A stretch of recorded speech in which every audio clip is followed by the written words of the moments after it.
Tradition dictates that each sentient species is given one seat in the Galactic Parliament.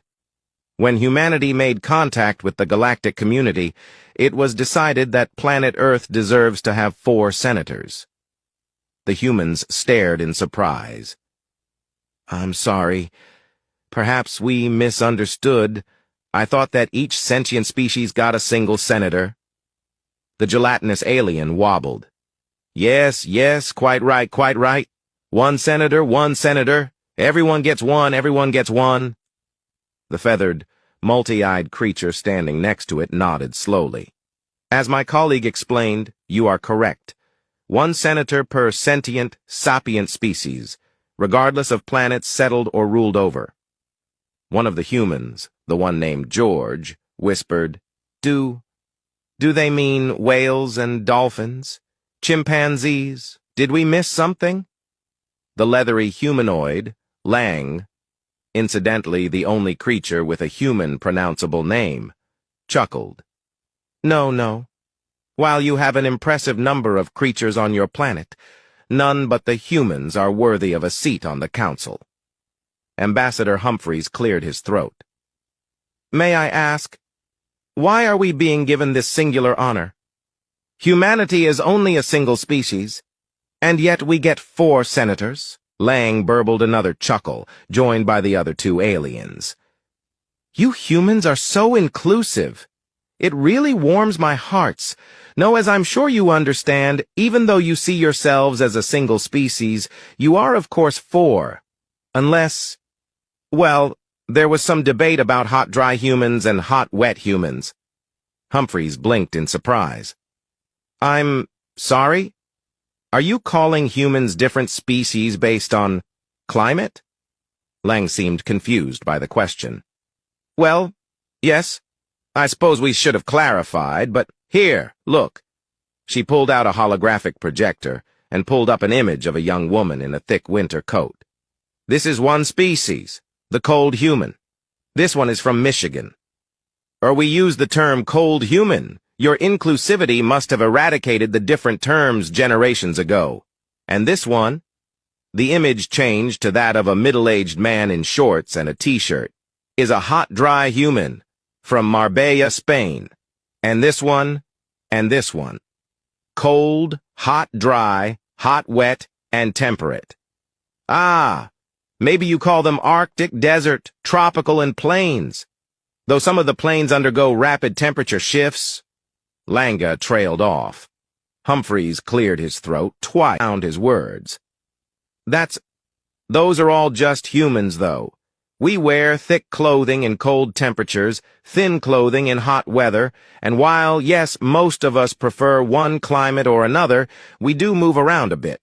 I was born in England, but moved to Florida in the United States, temperate to hot or wet. We adapt to almost any temperature, but we're still all the same species. Surely the blood tests and DNA matching would have shown that." The aliens gathered into a huddle, squawking and gesturing wildly. The blobby alien turned a sickly-looking shade of yellow-green, while the feathered one shed more than a few feathers. Langa, clearly the most level-headed of the group, still looked quite shaken. Finally, they turned back to the humans. Lang cleared her throat with a delicate squeak. You are correct, of course, about the blood tests and so forth, but there is quite a bit of, shall we say, climate hardliners. Our planets, much like your own television shows, largely a single climate, or only populated in a single climate band. My planet is temperate." She made a short engine sound, followed by a loud cowbell noise, gesturing to the goo creature. "Comes from a planet that is mostly water, dotted with tropical islands, and," a horrible static noise, this time gesturing at the bird person, "is from a dry, dusty planet of intense heat. He wears a thermal regulator to visit your temperate facilities here. But you live all across this wild planet with its intense heat and cold?" Humphreys nodded. "We do, yes. As I said, we humans are adaptable. While we thrive in temperatures from 40 degrees Celsius to over 440 degrees Celsius, we can survive much more extreme. I'm sorry, is your friend all right?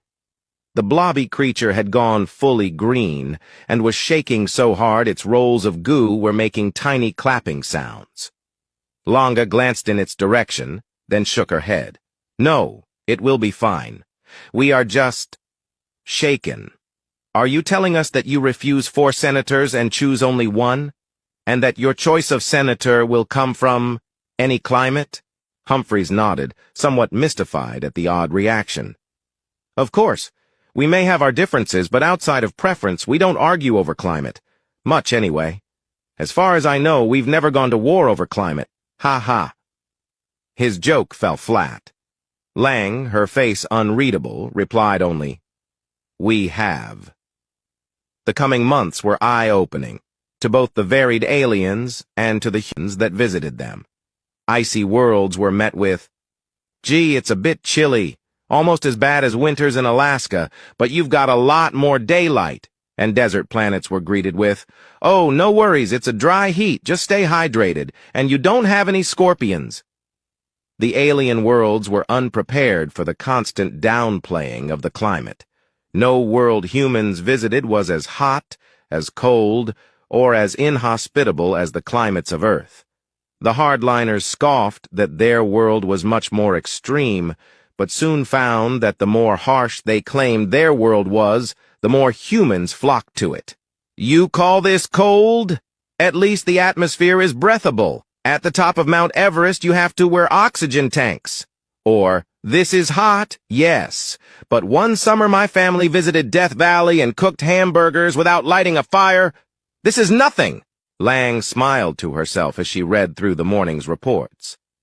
The climate extremists, hot and cold for the first time in history on the same side, were calling for a ban on human travelers, though their reason why was mostly angry grumbling about show-offs.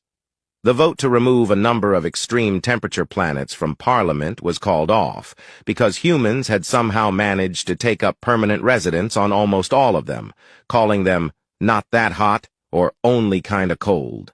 There was even the beginnings of a tourist trade among the somewhat less extreme planets.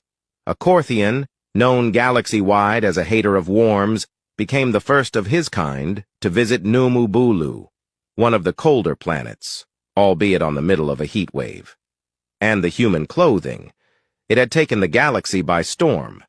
Parkas and Hawaiian shirts sold like cold cakes. Even their food was extreme. Ice cream and hot coffee, eaten together at times.